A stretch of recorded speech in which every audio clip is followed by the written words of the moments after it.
नमस्कार आप सभी को। तो कैसे आप सभी, उम्मीद करता हूँ आप सभी अच्छे होंगे, स्वस्थ होंगे और अपनी तैयारी भी बेहतरीन तरीके से कर रहे होंगे। तो आज हम देखने वाले हैं कक्षा 10 का हिंदी का ये मॉडल पेपर। ये मॉडल पेपर भाग संख्या दूसरा रहेगा। इससे पहले दोस्तों मैंने आपको एक मॉडल पेपर दिया है हिंदी का, उसमें जो जो महत्वपूर्ण सवाल बन सकते थे वो मैंने आपको बताए अलग से स्टार करके, और इसमें भी मैं आपको बताऊंगा अलग से भी। और वैसे अगर देखा जाए तो पूरा मॉडल पेपर हूबहू आप ऐसा पढ़ेंगे, क्योंकि सवाल कई बार हमारे मॉडल पेपर से एज इट इज छपे भी हैं। तो आपसे निवेदन रहेगा आप इस वीडियो के एंड तक जुड़े रहेंगे और मॉडल पेपर के एंड तक जुड़े रहेंगे, और काफ़ी सारी जो जानकारी वो मैं आपको दूंगा वो आप उसको ध्यान से देखते रहेंगे। ठीक है, तो शुरू करें। वैसे आप सभी को विदित है कि हिंदी में जो है दो तो पद्यांश पूछे जाते हैं। देखो, दो पद्यांश और दो ही गद्यांश। पद्यांश को आप काव्यांश बोल सकते हैं, गद्यांश और काव्यांश दो दो पूछे जाते हैं। एक का सब प्रसंग व्याख्या देखनी होती है, तो एक में आपको प्रश्न और उत्तर देने होते हैं। जो जो 5 प्रश्न आते हैं आप सभी को विदित है, दोनों 5-5 नंबर के होते हैं, इसमें कोई शक नहीं। चलिए तो शुरू करें। चलिए, पहला जो सवाल है, और इसकी मैं आपको पीडीएफ भी दूंगा। ठीक है, पीडीएफ कहाँ पे मिलेगी मैंने आपको बताया भी है, और इस वीडियो के एंड में बता दूंगा। मैं हर समय यही बोलता हूँ आपको कि पीडीएफ जो है इसकी मिलेगी, निःशुल्क मिलेगी, लेकिन क्लास के एंड में। ओके, निम्नलिखित अपठित गद्यांश को पढ़कर पूछे गए प्रश्नों के उत्तर देखने हैं। सबसे पहले तो आपको क्या करना है, इस गद्यांश को देखना है, बड़ी ध्यानपूर्वक रीड करना है। अब आप एक बार रीड करते हैं समझ नहीं आता, दूसरी बार रीड करेंगे, हालांकि आपने लेसन पढ़ा है तो आपको कोई दिक्कत आएगी भी नहीं। 2 बार रीड करने के बाद में आप उत्तर की तरफ रुख करते हैं, और उत्तर में जैसे ही आ जाते हैं तो यहाँ पे आपको वो चीज़ें ध्यान देनी होती है, ध्यानपूर्वक पढ़ना है। उपयुक्त गद्यांश का उच्चतर शीर्षक क्या है? तो इसमें हमने देखा भाषा और संस्कृति है। देखो, आपको पहले तो गद्यांश पूरा पढ़ना होगा, जैसे मैं आपको बता दूं एक बार। ठीक है, भाषा किसी दबाव या आदेश की मोहताज नहीं है। आदेश देने भर से या किसी के दबाव से उसे बनाया जाए। यदि ऐसा होता तो आज भाषा हृदय के भावों की अभिव्यक्ति में अक्षम होती और केवल वैसा ही कार्य करती जैसे मशीनों का होता है।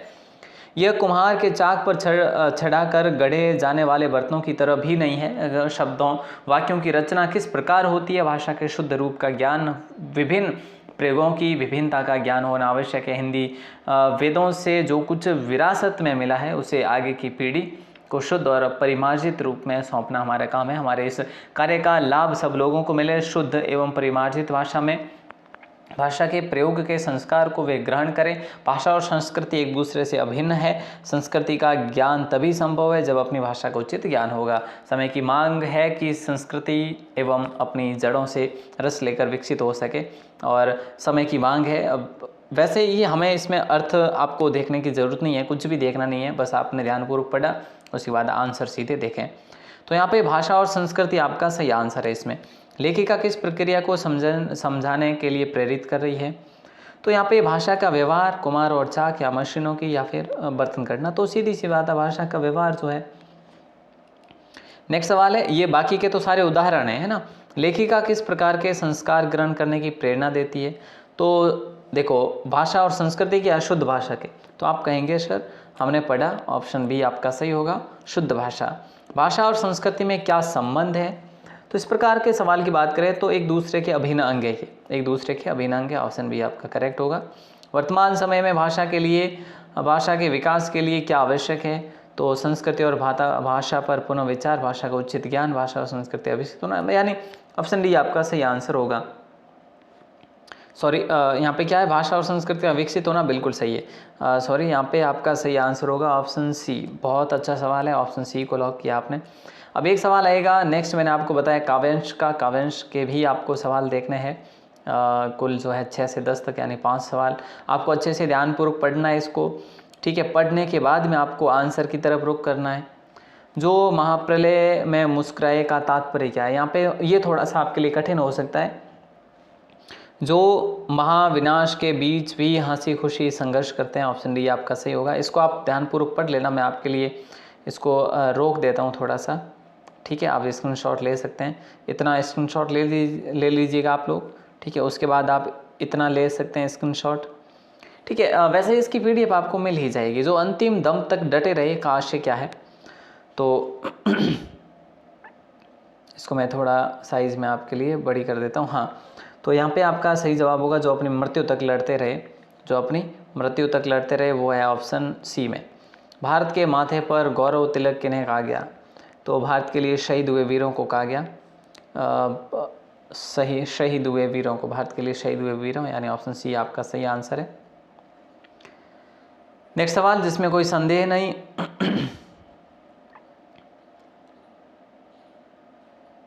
देखिए नेक्स्ट सवाल है कि आंधी बन भीषण का तात्पर्य क्या है? तो यशस्वी, देखो आपका उसका आंसर यशस्वी था, नंबर 9 का आंसर। कि कृत्यत का आशय क्या है? तो यशस्वी है। आंधी बन भीषण का तात्पर्य क्या है? जोरदार संघर्ष करके, तो जोरदार संघर्ष करके यहाँ पे ऑप्शन डी आपका सही है। जॉर्ज पंचम की नाक कृति के रचनाकार है। जॉर्ज पंचम की नाक कृति के रचनाकार कौन है? तो कमलेश्वर को लॉक करते क्या हम लोग? बिल्कुल कमलेश्वर को लॉक करेंगे। लखनवी अंदाज कहानी का उद्देश्य है? तो देखिए दोस्तों, लखनवी अंदाज कहानी का उद्देश्य क्या है? तो वो है पतनशील सामग्री, है ना। तो यहाँ पे हम सामंती वर्ग पर कटाक्ष, पतनशील सामंती वर्ग पर कटाक्ष जो है आपका सही आंसर होगा। देखो इसमें भी हम लोग देख लेते हैं एक बार, ये वन लाइनर में किसी व्यक्ति वस्तु, देखो ये सारे जो प्रश्न है ना, ये आपके व्यवहारिक नहीं कह सकते, ये व्याकरण के प्रश्न है वैसे, ठीक है, व्याकरण के प्रश्न है जो कि ब्लैंक में है, रिक्त स्थान की पूर्ति आपको करनी होती है। तो पहले में आपका संज्ञा हो जाएगा। कैसे? देखो किसी व्यक्ति वस्तु या स्थान के स्थान को हम क्या कहते हैं? स्थान को हम कहते हैं संज्ञा। संज्ञा के स्थान पर बोले या लिखे जाने वाले शब्द को हम सर्वनाम कहते हैं, ठीक है, सर्वनाम। हालांकि इसकी पीडीएफ मिल जाएगी, मैंने आपको बता दिया ऑलरेडी। विशेषण की बात करें, विशेषण के 4 प्रकार होते हैं। जब क्रिया का फल कर्म पर पड़ता है तो उसे सकर्मक क्रिया कहा जाता है। प्रत्यक्ष शब्द में प्रति उपसर्ग है। क्या है? प्रति उपसर्ग है। उपसर्ग हमेशा आगे लगने वाले शब्दों को ही और पीछे लगने वाले को प्रत्यय। सामाजिक शब्द में प्रत्यय कौन सा है? तो एक जो है प्रत्यय है। निम्नलिखित अतिलघुत्रात्मक प्रश्नों के लगभग 20 प्रश्नों शब्दों में उत्तर देना है। ये भी आपका एक नंबर का प्रश्न है। यहाँ पे हम बात करें स्वर संधि किसे कहते हैं? तो स्वर संधि कहा जाए 2 स्वरों के मेल से होने वाले विकार को, 2 स्वरों के मेल से होने वाले विकार को स्वर संधि कहा जाए। अव्ययीभाव समास की परिभाषा देखो, जिसमें प्रथम पद प्रधान और दूसरा पद गौण हो, जिसमें प्रथम और दूसरा दोनों अगर पद प्रधान हो तो वो द्वंद्व होता है ना। अव्ययीभाव समास में क्या होता है? प्रथम पद प्रधान और दूसरा पद गौण हो, वो अव्ययीभाव है। रंग दिखाना मुहावरे का अर्थ है प्रभाव दिखाना, जो भी है औकात दिखाना, इस प्रकार का। अपना हाथ जगन्नाथ लोकोक्ति का अर्थ है स्वयं के द्वारा ही कार्य का संपन्न करवाना। बाल गोविंद भक्त आत्मा और परमात्मा के बीच कौन सा संबंध बांधते थे?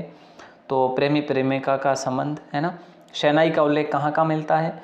तो देखो शहनाई का उल्लेख अवधी लोकगीतों में मिलता है, चेती में उल्लेख मिलता है, बदिश में भी उल्लेख मिलता है। तो ये आपको पूर्ण रूप से प्रश्न को अच्छे से करना है। प्रश्नवाचक चिन्ह जो वर्ड है उसको हटाकर आपको अच्छे से व्याख्या सहित इसका हल लिखना है एक एक लाइन में। जैसे कि शहनाई का उल्लेख कहाँ मिलता, तो हम लिखेंगे शहनाई का उल्लेख बदिश, अवधी लोकगीतों और चेती में उल्लेख मिलता है, इस प्रकार। नेताजी का चश्मा शीर्षक पाठ का मूल भाव क्या है? मूल भाव देखो, नेताजी का चश्मा हम लिखेंगे ऐसे पूरा, शीर्षक पाठ का मूल भाव देशभक्ति है, ऐसे पूरा आपको लिखना है। गोपियाँ किस लालच से कृष्ण की दासी बन गई? तो गोपियाँ वे चाहती है कि श्री कृष्ण उन्हें उनका मन लौटा दे ताकि उन्हें विरह वेदना न हो, दुखी होना ना पड़े, इस प्रकार की आपको लिखना है। जयशंकर प्रसाद की किन्हीं 2 रचनाओं के बारे में बात करें तो एक तो भैया कानन कुसुम आप लिख सकते हैं, ठीक है, कानन कुसुम। और वैसे आपको 4-5 जो महत्वपूर्ण जो लेखक हैं उनके आपको याद रखने हैं 4-5 लेखकों के। एक कामायनी है, ठीक है, कामायनी भी है। कवि को बच्चे के धूल से सने हुए शरीर को देखकर क्या लग रहा है? ठीक है, इस प्रकार से मानो कमल जो है सुंदर फूल तालाब को छोड़कर उसकी झोंपड़ी में आकर खिल गया हो। और माँ ने अपनी बेटी को आग का क्या महत्व बताया? तो आग का उपयोग खाना पकाने और रोटी पकाने के लिए बताया, ठीक है। जॉर्ज पंचम की नाक न रहना क्या सिद्ध करता है? तो इस प्रकार के प्रश्नों का जो है आपको आंसर देना है, बहुत बढ़िया लेवल से चलेगा। अब खंड बी की बात करें तो खंड बी में भी आपके लिए सवाल है, 4 से 16 तक आपको देखना है ये, ठीक है। भोलनाथ और उसके साथियों के खेल व खेल सामग्री किस प्रकार भिन्न है? अगर हम बात करें यहाँ पे जॉर्ज पंचम की नाक लगाने वाले दिन कौन सी बात गौर करने योग्य थी? कितनी अद्भुत व्यवस्था है जल संचय की, मणि ने प्रकृति की जल व्यवस्था के संबंध में क्यों कहा? अवयव की यह परिभाषा देनी है। मूर्ति बनाने का काम मिलने पर कलाकार के क्या भाव रहे होंगे, है ना। बाल गोविंद भरत की संगीत साधना का चरम उत्कर्ष उस दिन देखा गया। बाल गोविंद भगत के जीवन उस दिन कौन सी घटना घट गई जिससे उनकी संगीत साधना का चरम उत्कर्ष देखा गया? तो इन सवालों का आपको अच्छे से आंसर देना है। ये प्रत्येक सवाल जो है 2 नंबर का है। हमने भी उनके सामने की बर्थ पर बैठकर आत्मसम्मान में आंखें चुरा ली। इस वाक्य में किस आत्मसम्मान की बात कही गई है? आशय स्पष्ट करना है आपको। फटा सुर न बख्शे लुंगिया का क्या है? आज फटी है तो कल सी जाएगी, है ना। बिस्मिल्लाह खां ऐसा क्यों कहते हैं?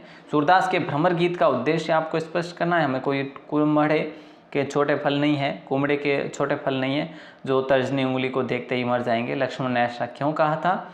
16 प्रश्न इसमें कुल आपको देखने को मिलते हैं। पिघलकर जल बन गया होगा कठिन पाषाण पंक्ति का आशय क्या है? राम वृक्ष बेनीपुरी का जीवन परिचय। और देखो ये मैंने आपको क्या बताया पिछले पेपर में भी, 2 का जीवन परिचय और संक्षिप्त में उनका जो कृतित्व है वो कैसा रहा होगा वो बताना है आपको सिर्फ 3 लाइनों में। तो ये भी आपका 2 नंबर का प्रश्न है। तो आप अच्छे से दोनों का याद करके लिख सकते हैं।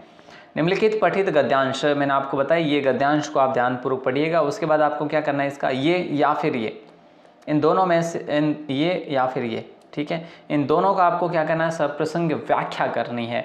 आपको पाठ का नाम लिखना है, संदर्भ लिखना है, सप्रसंग लिखना है, व्याख्या लिखनी है, ठीक है। उसके तत्पश्चात पद्यांश की सप्रसंग व्याख्या करनी है। आपको ये याद होना चाहिए कि ये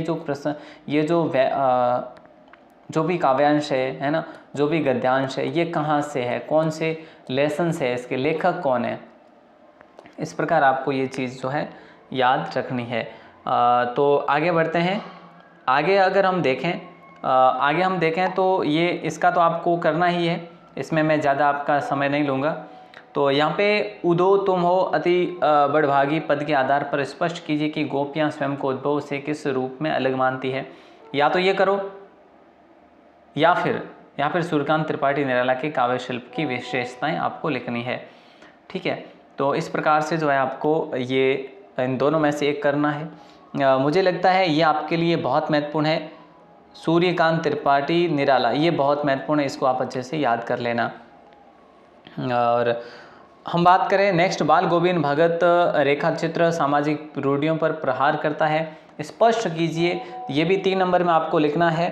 और लेखक की 1 दर्जन आरंभिक कहानियों के पात्र उसके मौलिक के क्यों हैं। तो देखो इनमें हम बात करें तो ये आपके लिए महत्वपूर्ण है। 20 नंबर में जो है ना, अथवा वाला नहीं बल्कि प्रॉपर जो प्रश्न है ये आपको ध्यान रखना है, याद रखना। सवाल एग्जाम में पूछा जा सकता है। खंड द की बात करें, निम्नलिखित विषयों में से किसी एक विषय पर लगभग 300 से 350 शब्दों में लिखना है। 4 अंकों का ये पेपर होगा, 4 अंकों का ये प्रश्न होगा। मैंने आपको बताया पहले पेपर में भी आप इंटरनेट के बारे में अच्छे से रीड करके जाना और कंप्यूटर के बढ़ते कदम और प्रभाव भी, इन दोनों में से आपको एक तो मिल ही जाएगा अपने पेपर में। तो आप बेहतर तरीके से याद करके जाएंगे तो बेहतर वहाँ पे लिख भी सकेंगे। नेक्स्ट एक एप्लीकेशन आपको लिखनी है, जो भी आपको ये ठीक लगे तो ये लिखें या फिर ये वाली लिख सकते हैं। एप्लीकेशन की बात करें, मैं आपको अलग से एप्लीकेशन की वीडियो दे दूंगा या फिर किसी एक पेपर में एप्लीकेशन का पूरा फॉर्मेट लेकर आ जाऊंगा कि कैसे आपको एप्लीकेशन लिखनी है। विद्यालय के वार्षिक उत्सव के संदर्भ में जो प्रदर्शनी है, इस प्रकार का एक विज्ञापन बना सकते हैं। या फिर आप आपकी बड़ी बहन के संगीत सिखाने की एक संस्था खोलिए, उसका विज्ञापन भी बना सकते हैं। या तो ये या फिर ये, मुझे लगता है ये आपका वार्षिक उत्सव वाला, ये आप याद करके जाएं अच्छे से। विज्ञापन कैसे क्या है ये आपके पास जो भी कोई हल पुस्तिका होगी उसमें से आप देखकर अच्छे से याद कर सकते हैं। हालांकि आप हमारी वेबसाइट से जुड़े रहेंगे तो आपको मिल जाएगी सारी कुछ चीज़ें। मैंने आपको क्या बताया कि इसकी PDF कैसे मिलेगी। आपको गूगल क्रोम अपने मोबाइल में ओपन कर लेना है, ठीक है। जैसे ही आप गूगल क्रोम ओपन करेंगे, मैं क्या कर रहा हूँ यहाँ पे मैं टाइप कर रहा हूँ राजस्थान क्लासेज। जैसे यहाँ पे ये आ रहा है, मैं ये लिखूँगा यहाँ पे, है ना, देखो राजस्थान क्लासेज। तो राजस्थान क्लासेज जैसे ही आप टाइप करोगे तो प्रथम दृश्यता आपको देखने को मिल जाएगी आपकी अपनी वेबसाइट। ये देखो राजस्थान क्लासेज EDU, इस पर आप क्लिक करोगे। EDU होना ज़रूरी है, ठीक है। तो यहाँ पे जैसे ही क्लिक करोगे, थोड़ा नीचे की ओर स्क्रॉल करोगे तो यहाँ पे ये देखने को मिलेगा आपको अर्धवार्षिक वार्षिक परीक्षा 5वीं से 12वीं तक। यहाँ पे जैसे ही क्लिक करोगे, क्लिक करने के बाद में आपके सामने कक्षा 10वीं की, कक्षा 8वीं की, 12वीं की, 5वीं की सभी के पेपर आपको देखने को मिल जाएंगे। हालांकि आप इस व्हाट्सएप ग्रुप को भी ज्वाइन कर सकते हैं, इसका लिंक जो है यहाँ पे दिया गया है। अगर आपसे डाउनलोड नहीं हो तो आप व्हाट्सएप ग्रुप को ज्वाइन कर लो और आप हमें मैसेज भी कर सकते हैं। व्हाट्सएप ग्रुप को ज्वाइन करने के बाद तो आप हमसे हेल्प भी ले सकते हैं। अर्धवार्षिक वार्षिक परीक्षा सत्र 2024 जो है आपका, यहाँ से आप डाउनलोड कर सकते हैं। ऑल द बेस्ट दोस्त, और मिलते हैं नेक्स्ट मॉडल पेपर में। तब तक के लिए शुक्रिया। आप हमारे साथ जुड़े रहिएगा, व्हाट्सएप ग्रुप को भी ज्वाइन करिएगा। चैनल पर पहली बार हैं तो चैनल को सब्सक्राइब जरूर करें और अपने दोस्तों को शेयर करना बिल्कुल भी मत भूलिएगा।